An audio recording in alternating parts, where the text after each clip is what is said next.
A relação entre igreja e Estado é um tema que atravessa toda a história cristã, desde os tempos bíblicos até os dias atuais. Da maneira como os cristãos devem se comportar diante das autoridades governamentais e como o Estado deve interagir com as instituições religiosas, são questões que sempre geraram discussão, influenciaram o pensamento teológico e moldaram a história da igreja. O que a Bíblia realmente ensina sobre essa relação?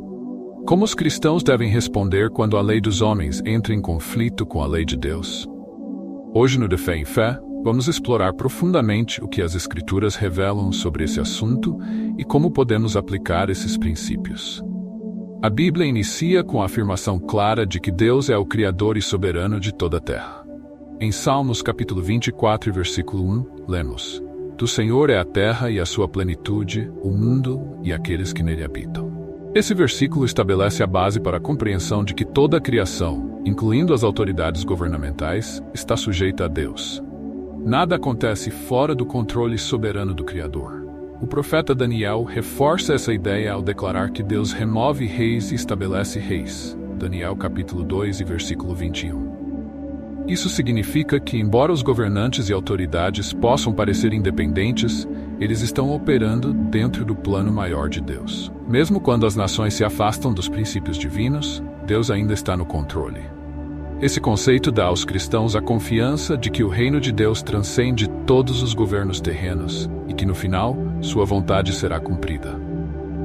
Em Romanos capítulo 13, versículos de 1 a 7, o apóstolo Paulo faz uma das declarações mais explícitas sobre a relação entre cristãos e o governo. Toda a alma está sujeita às autoridades superiores, porque não há autoridade que não venha de Deus. Paulo escreveu essa carta em um contexto de perseguição sobre o Império Romano. Mesmo diante de um governo que muitas vezes era opressor e injusto, ele ensina a submissão às autoridades como uma forma de consideração à ordem estabelecida por Deus. O argumento de Paulo é que as autoridades civis têm um papel a desempenhar dentro do plano divino: promover a justiça e manter a ordem. Entretanto, essa passagem é alvo de muitas controvérsias. Alguns interpretaram como um chamado à obediência às autoridades, independentemente de suas ações. Contudo, a submissão que Paulo defende é condicional ao cumprimento do papel de autoridade como ministra de Deus para o bem. Quando a autoridade se desvia desse papel e promove o mal, ela deixa de cumprir a função para a qual foi designada. Por exemplo, quando Saul, o primeiro rei de Israel, decidiu oferecer sacrifícios em desobediência à ordem de Samuel, ele foi repreendido severamente. Samuel declarou: Tem porventura o Senhor tanto prazer em holocaustos e sacrifícios como em que se obedeça a palavra do Senhor? Eis que obedecer é melhor do que o sacrificar. 1 Samuel capítulo 15 e versículo 22. Isso mostra que, mesmo como rei, Saul estava sujeito à autoridade de Deus e deveria obedecer a ele acima de tudo. Embora a teocracia de Israel combinasse elementos religiosos e civis, havia uma clara distinção entre as funções dos reis e dos sacerdotes. Cada grupo tinha um papel específico no governo da nação, e a mistura desses papéis era considerada uma grave transgressão. Os reis eram responsáveis por governar o povo em questões políticas, militares e judiciais. Eles deviam administrar a justiça, proteger as fronteiras e promover o bem-estar da nação.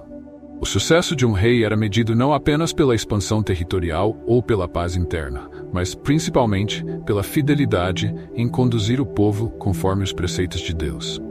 Os sacerdotes tinham a responsabilidade de liderar o culto a Deus, ensinar a lei ao povo e interceder por eles. Eles eram os mediadores entre Deus e os homens, e cuidavam das funções cerimoniais e rituais. Qualquer tentativa de um rei de usurpar as funções sacerdotais era severamente punida, pois representava uma confusão de esferas e uma tentativa de assumir um papel que não lhe pertencia. O exemplo de Saul e Uzias mostra que Deus leva a sério a distinção de papéis. Embora as leis civis e religiosas de Israel estivessem interligadas, era Deus quem determinava as responsabilidades de cada um. Isso também serve como lição para não misturar poder político com autoridade espiritual. Os profetas no Antigo Testamento desempenharam um papel fundamental como porta-vozes de Deus, corrigindo e repreendendo os governantes que se desviavam dos caminhos divinos. Eles eram a consciência moral de Israel, convocando reis e povo ao arrependimento e à fidelidade à aliança com Deus. Homens como Natã, que confrontou o rei Davi em seu pecado com Batseba, segundo Samuel capítulo 12 e versículos 1 a 12, e Elias, que desafiou o rei Acabe e sua esposa Jezabel por causa da idolatria e injustiça, 1 Reis capítulo 18. Não hesitaram em denunciar a corrupção, a opressão e a injustiça, mesmo diante da possibilidade de punição ou morte. Os profetas serviam como um contrapeso ao poder dos reis, lembrando-os de que estavam sujeitos à lei de Deus. Embora o Estado tenha autoridade sobre questões civis, ele não deve interferir na liberdade religiosa e nas práticas de fé. A Bíblia ensina que há uma esfera de soberania que pertence unicamente a Deus. Por isso, quando o governo tenta se sobrepor a essa esfera, ele excede seus limites.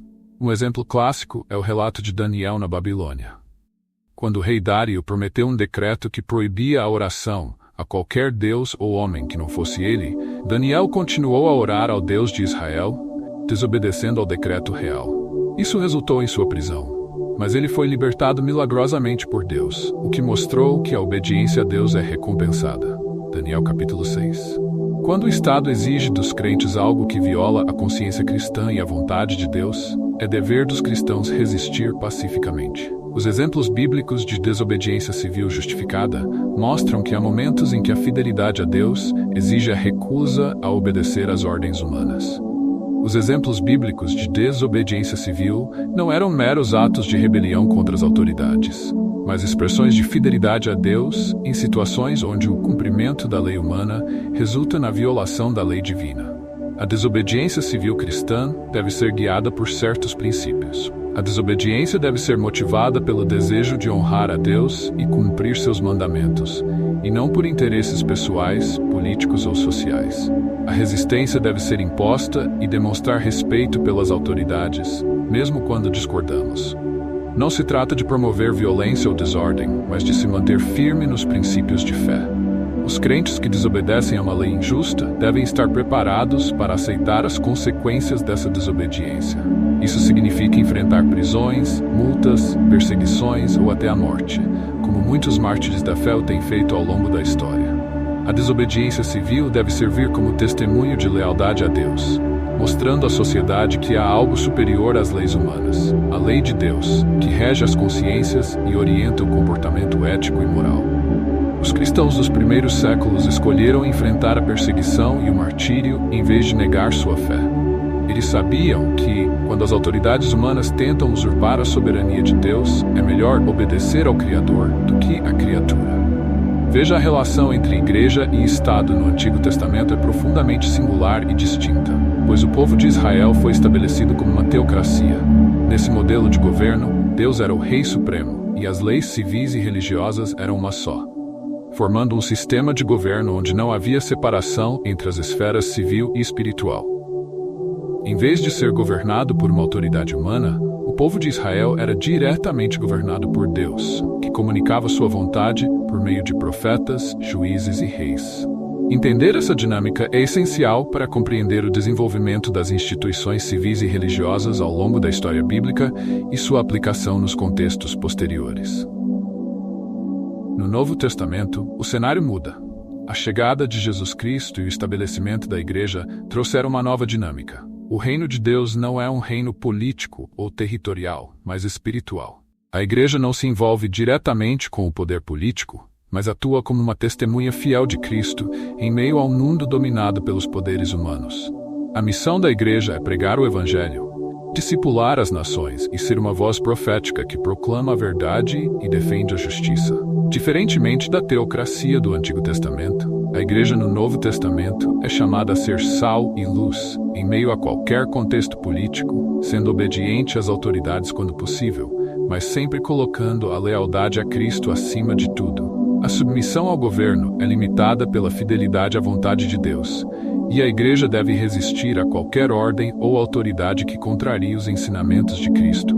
À luz dessa compreensão, a Igreja odierna enfrenta desafios únicos. Vivemos em um mundo pluralista, onde os valores cristãos muitas vezes entram em conflito com as normas e legislações seculares. Isso exige discernimento e sabedoria para navegar na relação entre fé e obediência. A Igreja contemporânea deve manter sua identidade distinta, lembrando que seu papel não é buscar o controle político, mas sim influenciar a sociedade através do testemunho da verdade e da prática da justiça. Quando a igreja se alinha com poderes políticos ou se envolve em disputas partidárias, corre o risco de comprometer sua missão espiritual e perder sua autoridade moral. Em vez disso, a igreja deve ser uma voz profética que denuncie o pecado e a injustiça, defendendo os princípios do reino de Deus, sem se deixar capturar. Assim como no Antigo Testamento, quando Deus anunciou profetas para confrontar reis injustos e chamar o povo ao arrependimento, a igreja hoje deve ser um farol que aponta para a justiça e a santidade de Deus. Ao mesmo tempo, assim como no Novo Testamento, a igreja deve ser um lugar de esperança e transformação, que proclama o Evangelho em amor e verdade, sempre com a disposição de sofrer por Cristo quando necessário. Esta é a verdadeira missão da igreja: manter-se fiel a Deus, servir ao próximo e transformar o mundo pelo poder do Evangelho, sem nunca perder de vista que nossa cidadania final não é deste mundo. Se esse vídeo te fez refletir, não se esqueça de deixar seu like, compartilhar com seus amigos e se inscrever no canal. Que Deus abençoe sua jornada de fé. Até a próxima!